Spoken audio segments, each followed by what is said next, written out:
Okay, this is going to be a video on how to make a basic sword.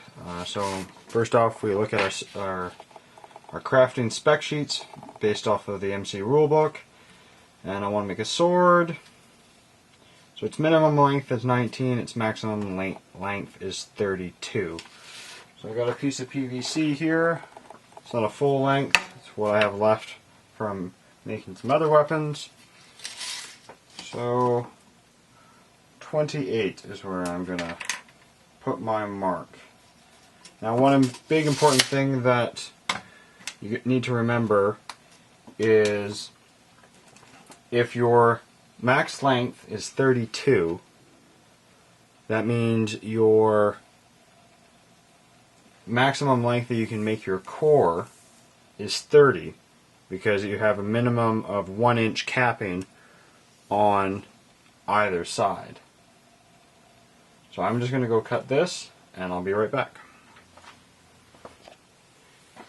Okay, so I've now cut both ends of the core. I'm just going to clear away all the little extra bits from when I cut it with the hacksaw.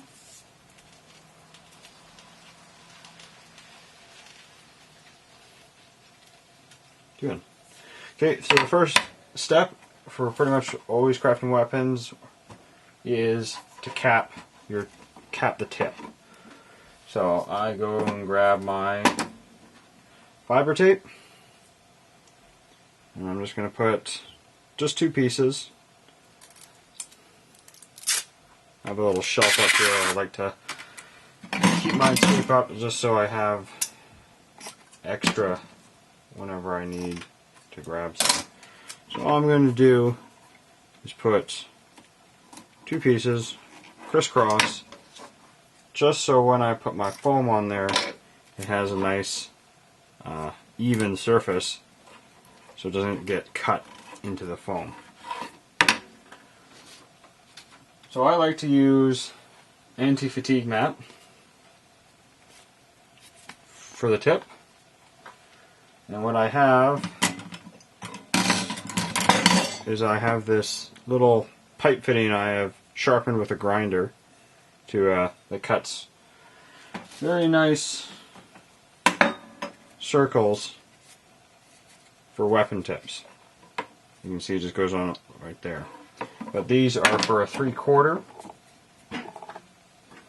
so I have to make them for the 1/2 inch PVC, which I'm using. So again, I just use the back side and cut in with the pipe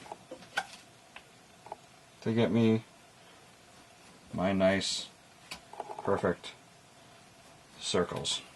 So I'll just cut these out, and I'll show you the next step after that.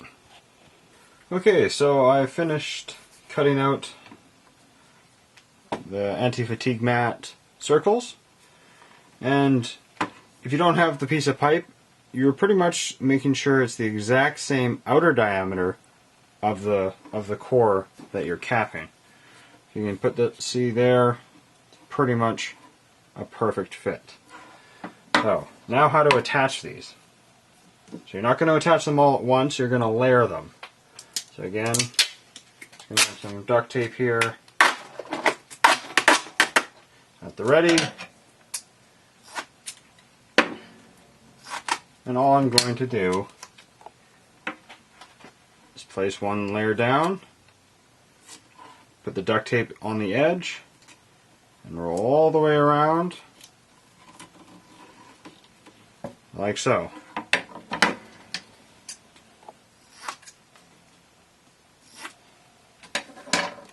We have some more pieces here, and you just keep layering one piece at a time, one on top of the other.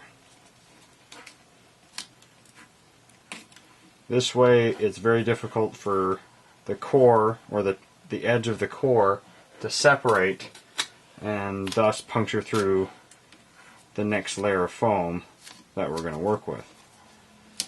So, a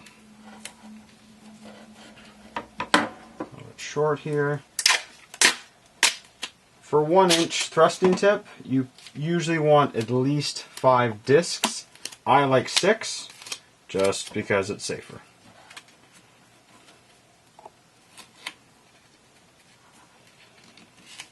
Again, this isn't the only way to cap PVC tips. This is just one safe method. Now everything I'm showing to you is just one way of making weapons. There are countless other ways. Some ways work better for other types of weapons. You just got to make sure that the cores are capped and that there's enough soft foam on the striking edge. Even if you follow all the weapons specs out of the rule book, your weapon can still fail if it's not capped properly, it's too hard, it's too heavy, it's too whippy. So those are just things to be mindful of. So you can notice that I haven't capped the backside, nor have I cut out any more discs, because what I'm doing for the backside is different.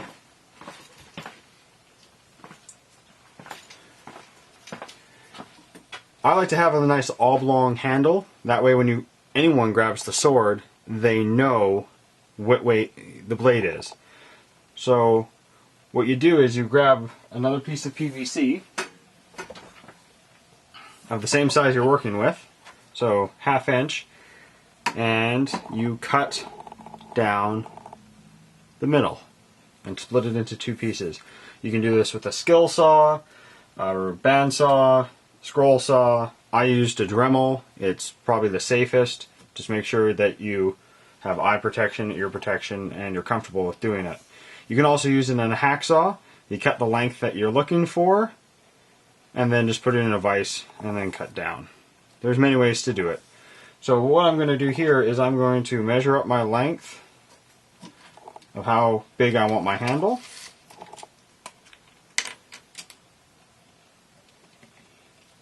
I'm going to say that I'm going to be using gloves with this. So some armored gloves. So I want the handle to be a little bit bigger than if I was just going to use it bare hand. So I'm going to mark it there. I'm going to get these cut, and then we'll go from there. Okay, so I've cut the 2 pieces of my handle. And all I'm going to do is put one on one side and one on the other, so you can see how it makes this nice oblong shape here. I want to make sure that they're even, otherwise my handles are going to be lopsided and uncomfortable to grab. So using my fiber tape again,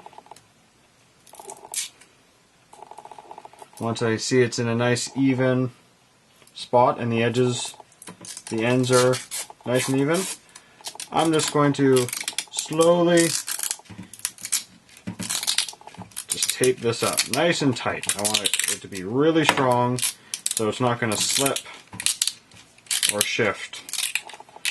There's nothing worse than your handle slipping and shifting when you're fighting with it. Just all the way around. So it's a good solid piece of tape. And there we are. So now you'll understand why I skipped capping this end. Because now when I cap it, I'm going to cap the entire oblong shape. And all I'm going to do again, this piece of anti-fatigue mat's gone, so always have lots nearby. My crafting space used to be my concrete floor until I got this table. This table is about 2.5 feet by 3.5 feet wedged between my squat rack and my deep freeze. So, you know, you can do this outside, wherever you can find space. You don't need a lot of space to do it. Just make sure you have a nice clean workspace. It will cause dust, so don't do it over carpet unless you vacuum right away. Just be mindful of your workspace.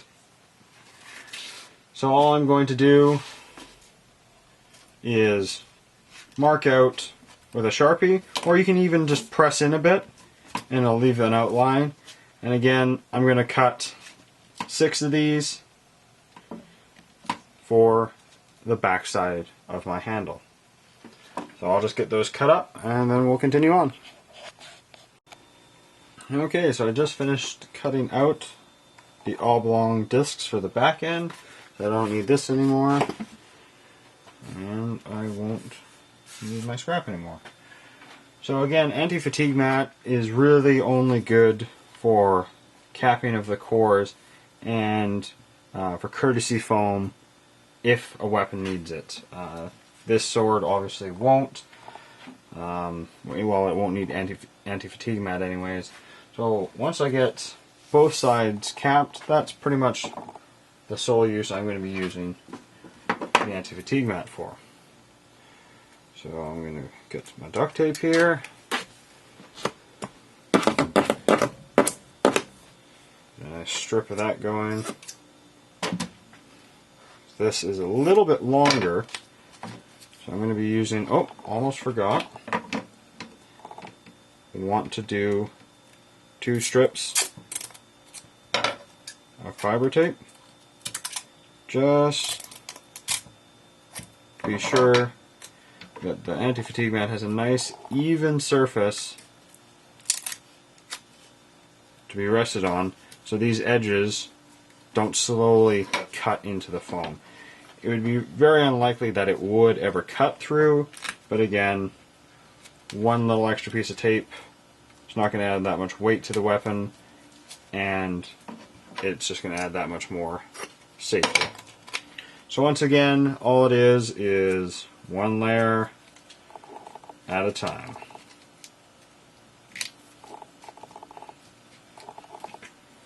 Your taping doesn't have to be immaculate. It's all going to get covered with hockey tape when we finish the handle. But again, you do want to take some time and make sure that you don't get any bumps, because you will feel it. If you're not picky about that sort of thing, then you won't have any problems. So just, again, one piece at a time.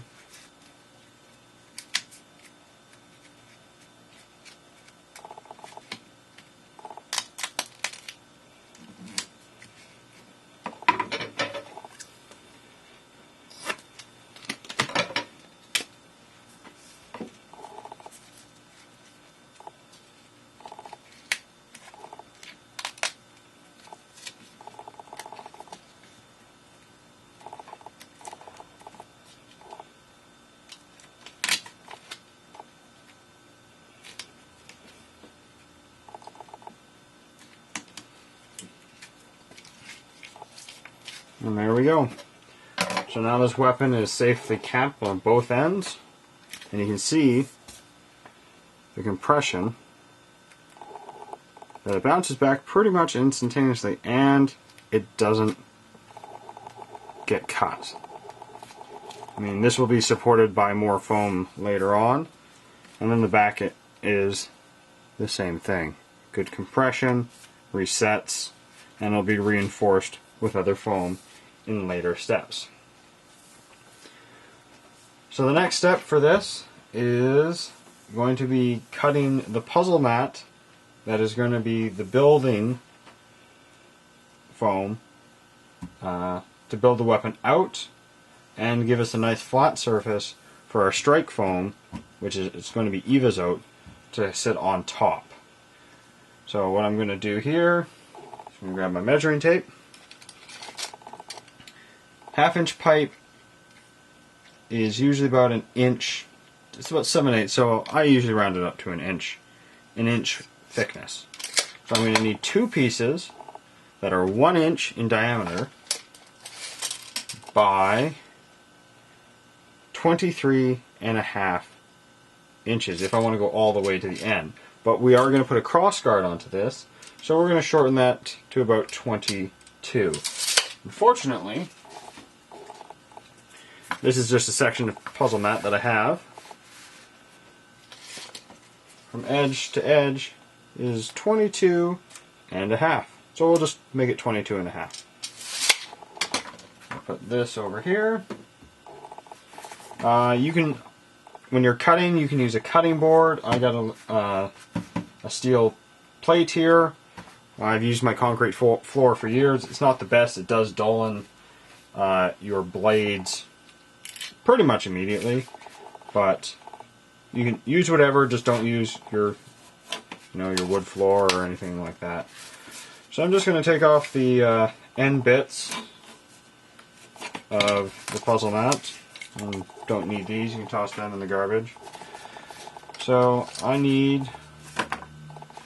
a 1-inch strip. I need two 1-inch strips. Sorry. So I'm going to mark 1 and 2. I like to do 3 marks, at least 3 marks when cutting, just to make sure you line up everything so it's nice and straight. You don't want your straight edge wandering or anything like that. So now that I got my piece, I want to make sure that I still can just see the Sharpie, and then make sure I don't cut into anything here. Cut along my straight edge. Apply pressure all the way down because it can slowly shift and start to wander. That wasn't a clean cut. This must be an older blade. One more pass. Get that nice clean cut. So again, line up the straight edge and make your cut. And again, you want to apply pressure because when you're cutting, the foam underneath can shift and you won't get an even spacing. Okay. So those are my 2 pieces for building up the base of the sword. I won't need this strip of puzzle mat anymore. I'll go back in the many piles that I have lying around. So the next thing is, this is a flat edge, and obviously your PVC is a curved edge. So what you're going to want to do is with a nice sharp blade, this one's clearly dull, so just going to get to a sharper point. Be careful when you break these off, they do go flying sometimes. So what I want to do here is on the rough side. All puzzle mat has 2 sides. It has a soft side and a rough side. This rough side or pattern side doesn't stick well. Double-sided tape doesn't stick to it that great just because since it's so many contours, it doesn't have the same surface area to attach things as the back. So I want this side for my Evas Oak, for my strike side, and this side I just want to skim on an angle. So I'm just going to go a little bit on an angle on either side just to give it a little of a contour so it's easier to tape to the PVC. And I will save that strip actually to put on the side of the blade for a little bit of courtesy just in case something happens, no one takes a complete bare PVC to the side of the head or any part. So I'm just going to go starting in the corner on a very small angle in and slowly work my way down. Again, you want to watch your fingers, obviously. You're using a sharp knife. And just slowly work your way down both sides. Try not to go too deep. And if you go too deep, then you're not going to get very much foam there, and then you might not meet your minimum specs for the striking edge. So I'm just going to strip both sides down, and then we will go on to the next step.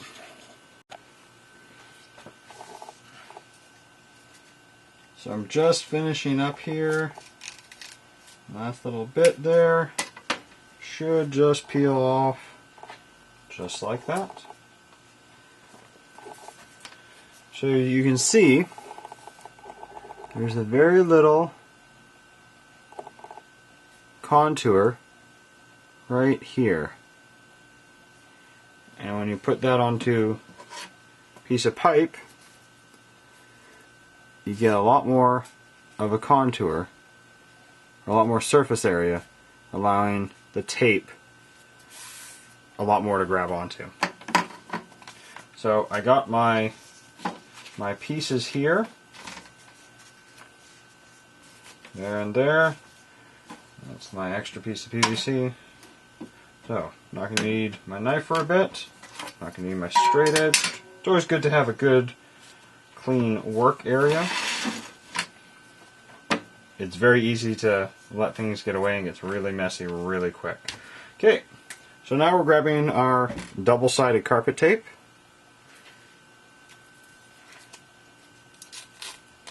And all we're going to do here, straggle there, you go from one edge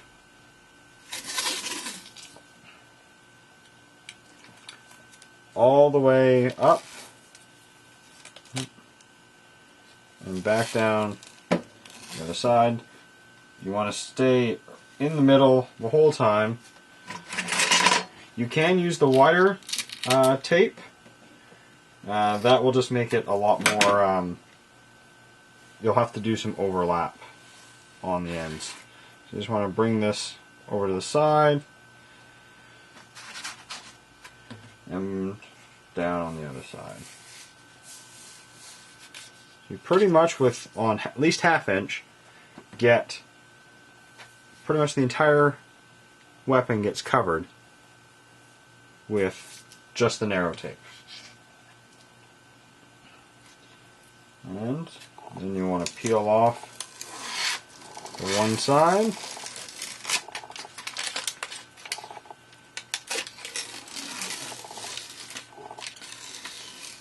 And down to the other. Get rid of the garbage. And you'll have a little bit of bits sticking up. You just want to push those down. And when you put your finger on it, you'll see how actually sticky this tape is, which is really good. So I want to make sure that my end and my end match up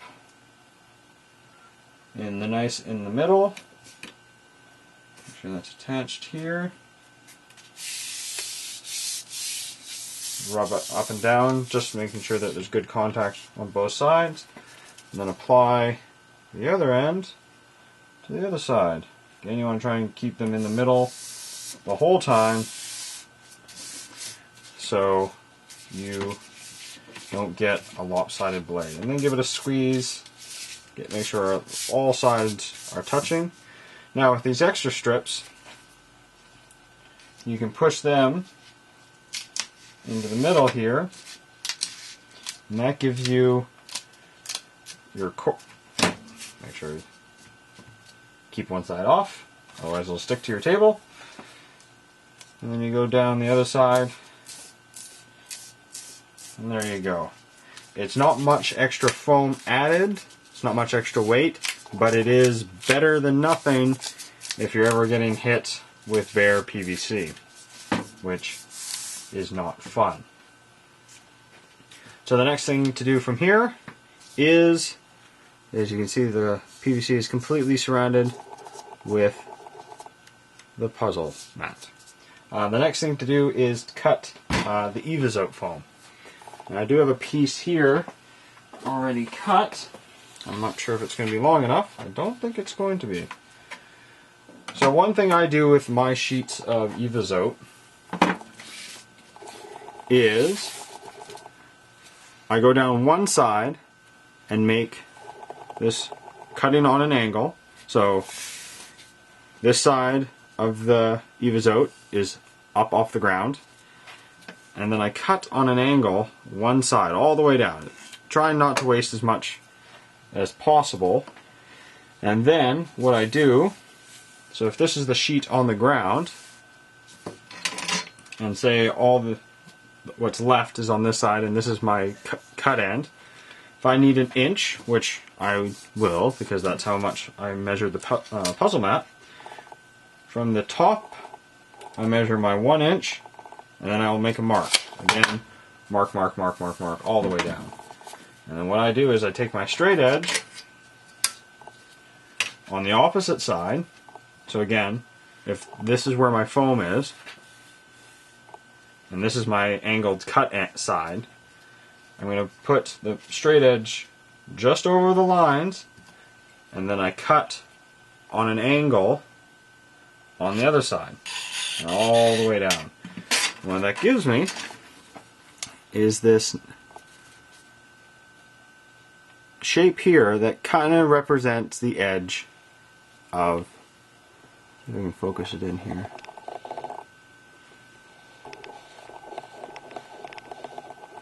No. So you get this contour, and that just helps stimulates the look of the blade to become more of a point. You can go on a more of a sharp angle and get more of a point, or what you can do is just cut thinner strips and just strip it, and then you can cut this on an angle to get more of the sword edge. It's up to you. Again, this isn't the only way to make swords. There are numerous other ways. This is just one safe way that does work and makes a pretty decent sword. So I'm just going to see how long this is. This is left over from another weapon I crafted, so going up and over. Fortunately, I'm going to be too short, so I got to go and cut another piece. Now, instead of having this square end, as you can see, I mean, if you want a square end sword, by all means, but what you can do is just with your knife, again cutting on an angle,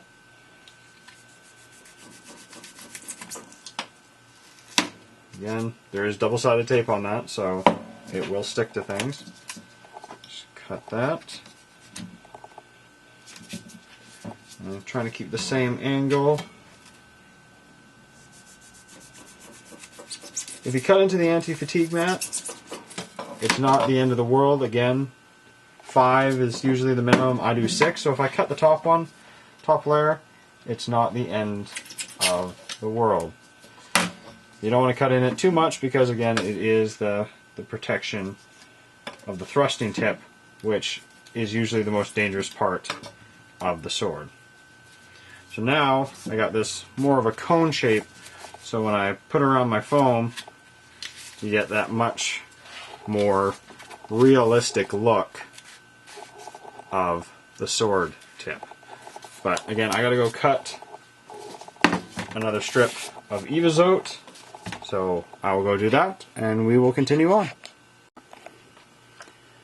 Okay, so here I have my full length of Evas Oak Foam ready to put on the blade. If you ever have a longer sword, I mean this is just a short sword, and you ever have to add your length or add your cutting edge, always try and cut it on an angle, and then you have your other side on the opposite angle, so when they mirror up you get this very flush and even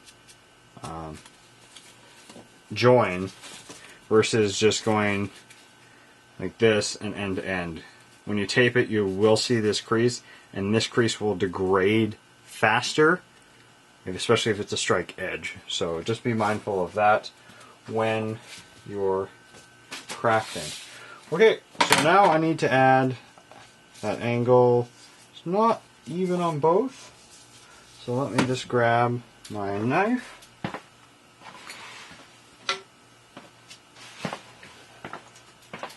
And as you can see, I started with a full blade, and I'm almost empty here. So I always have extras lying around.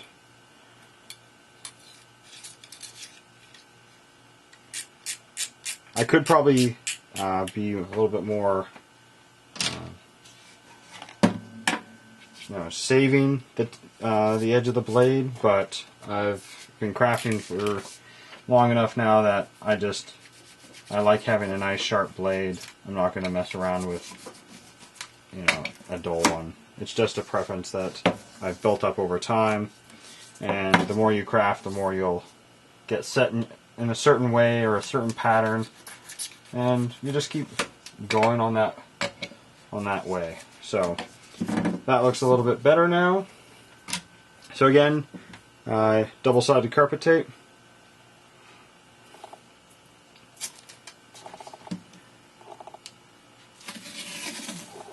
one end all the way around.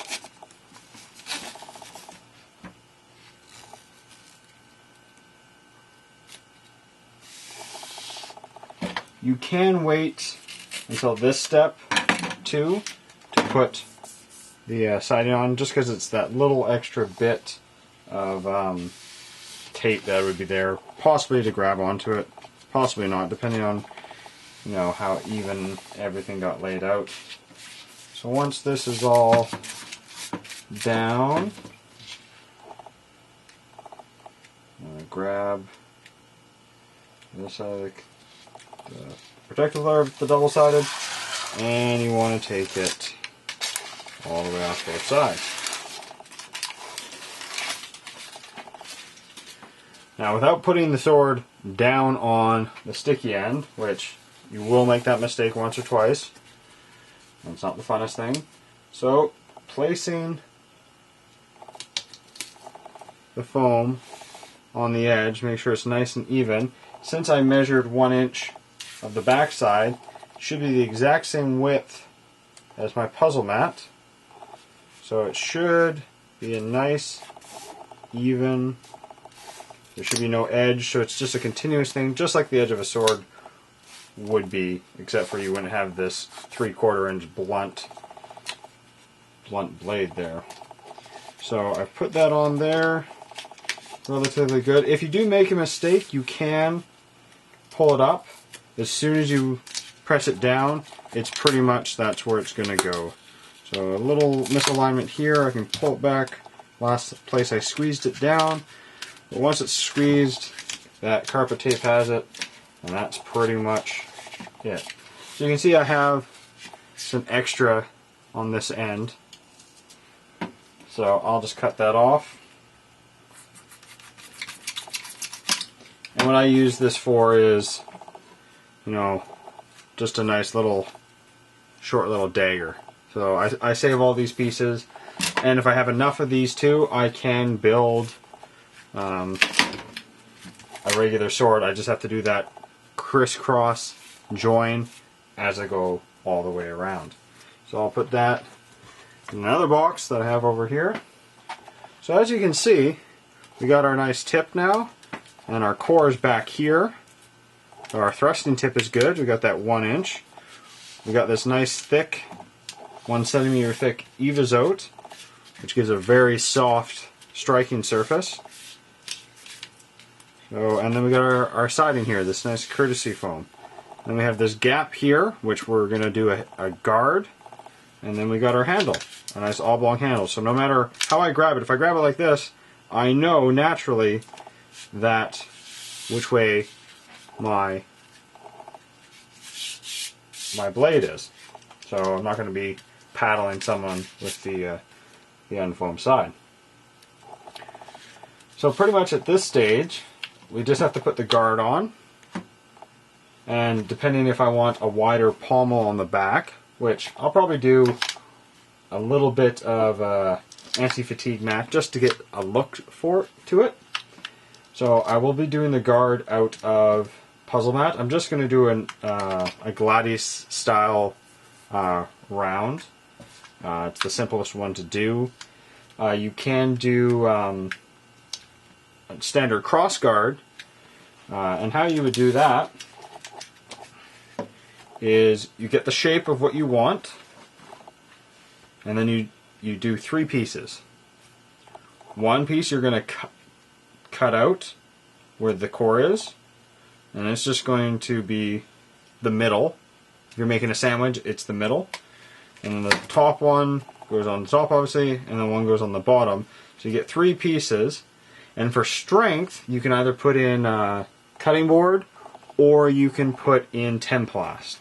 And then you sandwich it all together, each layer with some double-sided carpet tape, all in there, and then sandwich it down, and then you tape it, and then you're good to go.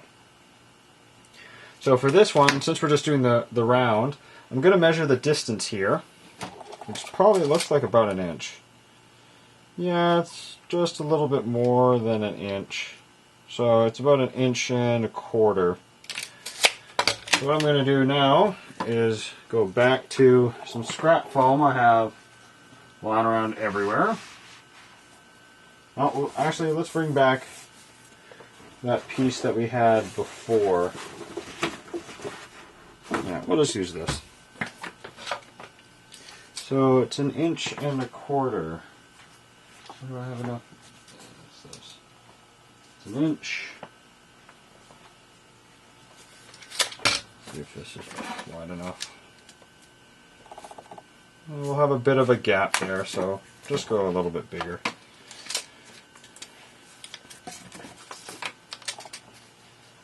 So 1.25 inches. Mark this out.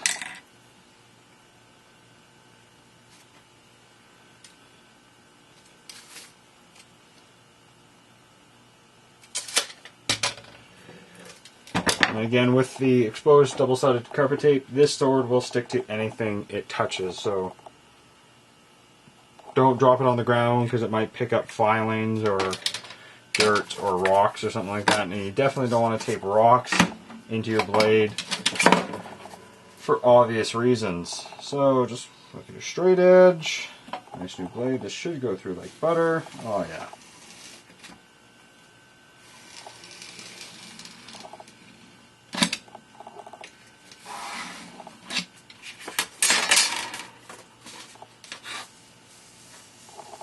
I'm just going to push a little harder. There we go. Now, since there's tape already down there, as soon as I push this down there, it's going to stick. But once I do my other wraps, it's not going to. So what I usually do is I just add a little bit of double-sided carpet tape to the end. And that way when I wrap it, it will then stick to itself. I don't have to do that much. Again, depends on how big you want your handle or your guard. If you want a big round disc, you just add more. So one thing I like to do is I like to start, again, this is how the joining trick comes in, cut it on an angle. So when it comes around and goes over, it will be a lot more uniform. It won't bulge out. And when I finish, I'll be doing the same thing as well. So as you can see, on the contour side, the double-sided carpet tape has problems sticking. So that's why you always want to try and do double-sided carpet tape on the outside. But I want the outside to be the outside of the guard. So if you have nails, you'll find getting the double-sided carpet tape pretty easy. If you don't, like me, sometimes you have to use the tip of your knife. So just pull that back. And it's going to be very sticky at this point. Putting it down there, pushing nice and tight. A couple wraps.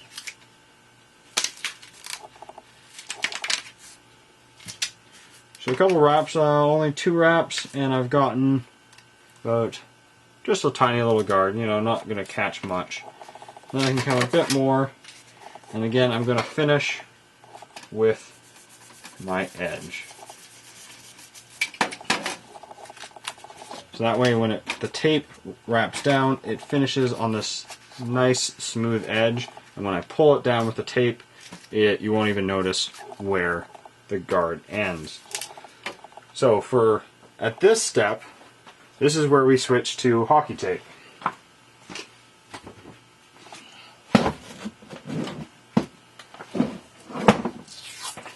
So I'm just going to have a little bit of hockey tape, a little bit past, pull down, nice and tight, and 1 full wrap to complete the guard. And there we go. So now we have the guard, the hilt, and the blade. So at this point it's finish taping. Now finish taping is not the easiest thing sometimes. I'd say I'm an apprentice at it. So it just takes a little bit of practice. So just going to grab the last little material I need for it, and then we will do the finishing tape. Okay, so now we are going to do our finishing tape. So first I'll do the hilt, and then we'll do the blade. So I got some anti-fatigue mat here just for the back side, just to give it a little bit more of some detail, and it strengthens the capped end, just so if you ever want to do a palm strike, or pommel strike I should say, that it'll last a lot longer. So again, if you don't have nails, sometimes the double-sided tape is really difficult. So I'm just going to make it flush here on the end, up all the way around, and over. I'm going to trim away the excess there, because that will show up. You can always really wrench it down with tape, but just as easy to cut away the excess. And throw that away so it's not cluttering up my workspace. So once again, if you have a place that you can stretch out the tape, that's really useful. So for the first tape you want to do is you want to get this to come down. You want to get this all wrapped all the way around, just like that, just so it keeps its shape. The next couple pieces of tape you want to cover up the gray, because obviously we can't have any foam exposed, so we got to make everything medieval. So we got to use our hockey tape and our duct tape. So looks like I'm gonna have to do 3 pieces. Oh, that tape got messed up. Oh, I couldn't. 2 more here.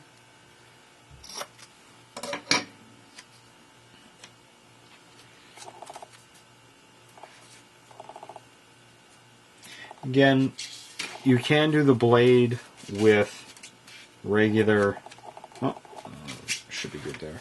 Regular hockey tape, but again, hockey tape collects all the water, all the dirt, so just want to be careful. And if you want to add the grip that you see in some weapons, you can either do that with the tape itself. All you have to do is you spin it like that, and then you get this little cord, and then you can put that around. You do that, and then you put the finish layer over top of it. Or you can use string, you can use rope. Any of these things work just as good. So when it comes to the guard, again, you'll start to eat up a lot of hockey tape, a lot of duct tape. But once you get an established amount of hockey tape, duct tape, PVC, and Evas Oak, weapons actually start to become relatively cheap to make. The bigger they are, obviously, the more foam they require. It all adds up. But, for an initial investment, it does pay off in the long run. I've built all my own weapons, and I think I have probably close to 30 now. And it's just the initial investments of getting the Evas Oak. I usually shop at Mech for that. Hockey tape you can get at Sport Traders. They have a good selection of different colors, in case you don't want to use black or white. And then, Walmart also sells hockey tape. You'll find a hockey tape that you like the feel of, and then you stick with it. I get mine at Sports Traders. I get my duct tape actually from Staples. Staples and Canadian Tire. And then The double-sided carpet tape I get at Canadian Tire. Evas Oak I get from Mech. And the puzzle mat I get from Walmart. Usually I try and get it on sale. If it goes on sale, I buy lots. I have stacks and stacks in my place. Anti-fatigue mat you can get at Walmart or Canadian Tire. They're about the same price, which is odd, but it comes in a big mat. It's usually around 40 bucks, but for all those weapons I've said I've made, I still have my one roll, and I've used a bunch of it for courtesy foam on staff weapons. So it goes a long way. And as long as you're not wasteful with the Evas out, it goes a long way too. So yeah, just gotta be mindful of what you're doing and shop around a bit. PVC you can get at Home Depot or any of the electrical wholesalers or plumbing wholesalers, depending on what type of PVC you want. The electrical PVC, which is gray, is a little bit more whippy,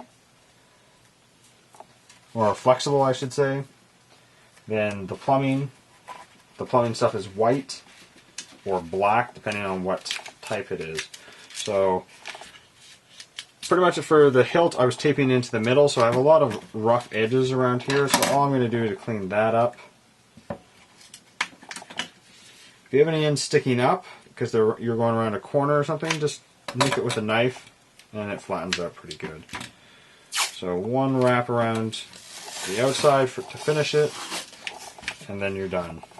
So one thing for taping is if you put it if you're doing multiple layers, like if you're all to do multiple layers through here, if you end all in roughly in the same spot, you cover it up with one final piece, and then you're done. So here's the hilt. It's all covered in hockey tape now, and that little bit of anti-fatigue mat. It's really difficult to bend this over now, and it's still got some compression to it, and now your hand has a place to catch too. Okay, so for the blade, I've decided to use medieval gray, and then just for a little bit of contrast, I'm going to use some black. Well, black handle, not that much contrast, but it's better than having just a completely gray blade, which is completely fine too. I just want to have a little bit of color to it. So again, there are hundreds of ways to make weapons. If there was one right way, I'd be showing you that one right way. And by no means is this the only way to make swords. This is just the way that I have been making them, and it seems to be working great for me. Okay, so for the blade, I want to try and do this in one long strip. Now be careful that the duct tape doesn't get away from you, otherwise it's going to bend over, curl, and you're going to be out of a strip of duct tape. So I'm going to put the duct tape starting here, and it's going to go all the way up and down, just like the double-sided tape. We just have to be a little bit more careful when trying to flatten it out, because there is a trick to do with that. So I want to again try and get this in the middle, so it's nice and even. Flatten it out a bit so I don't get any bumps, which I already have. And it doesn't matter how many times you craft weapons, you will always run into problems on your final steps. And again, always try new ways to do things too. Like I've tried this standing up, I've tried pre-cutting it. This way just seems to work nicely. I don't lose control of the duct tape that often, but I still do on occasion. So I'm just going to cut it right where I need it to end on this side. There we go. Again, trying to keep it in the middle. I got some bumps here, so I'm just going to pull it back come all the way, keeping everything in the middle. There we go, and I can always cut this little excess off here, so that's not a big problem. Again, I just want to make sure that the striking edge is all nice and even. Okay, so now here is a difficult part and the tricky part. If you rest the blade down, it's just going to mess up the whole thing. So you got to keep it up, grabbing on the striking edge, and you can rest it on the other side as long as it's flat. Now as soon as it starts to curve, this is where you just want to do a bunch of cuts in the duct tape. You know, about 1 centimeter in length each one. The sharper the corner, the more cuts you want, until it starts to flatten out again, and then you're fine. So what you can do there, I'm just going to cut the excess here where I need it to be done, down here, and then you just slowly fold it over, nice and gently, just so it starts to bite, and then you can come back and work it in. If you get a little creased or an air bubble, if you keep working at it, usually you can get them to come out. So again, just slowly get this going. Once it's down, you work it in all the way. Now for the tip, you just work one piece at a time, and it'll overlap around the corner. You can do it both ways, so just the top one is the last one. I did 2 here, and there you go. So you can see that it gets this nice natural curve. Yes, there's little bits of little bumps here, but those will get worn away when the weapon starts. So I'm just going to quickly do this other side, and then I'm going to come back for the last bit of tape when we do the final bit of tape on the front side. So again, just going to cut here. So the excess is pretty much gone now. Just going to fold these 2 edges over, and then piece by piece fold these down, and the overlap will cover up the tip, and there we go. So I'm just going to lay this out here, and then we'll do our final bit of tape, and then this weapon will be done. So we're back for the last step of finishing off this LARP sword, which is the covering up this last bit of foam on the end here. So again, if you want to use some crazier colors, you know, by all means, whatever you think makes sense. If you wanted to make, you know, the blade purple and black would look cool, or you can use the shiny metal tape if you want a little bit more of a realistic shiny finish, and then use the darker gray stuff in the middle, or you can make the whole thing gray. Again, choices are yours. I'm just going to make this black. So grab my black duct tape here.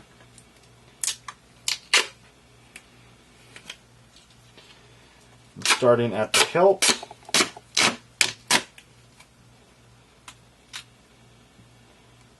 Now this is just pretty much the same width of the blade, so it's going to look like just the edge is sharpened, which is neat. So we just want to make sure it comes down straight here.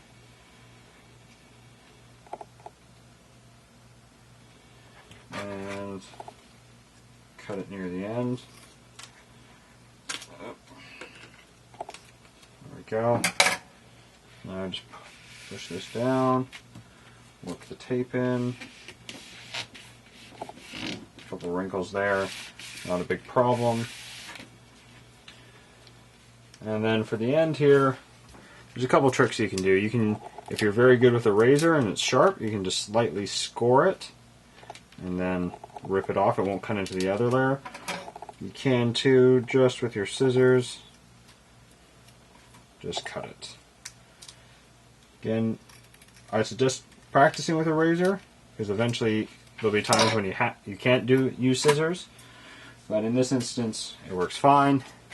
And then you get this tip. And you flip it over, and we do the exact same thing.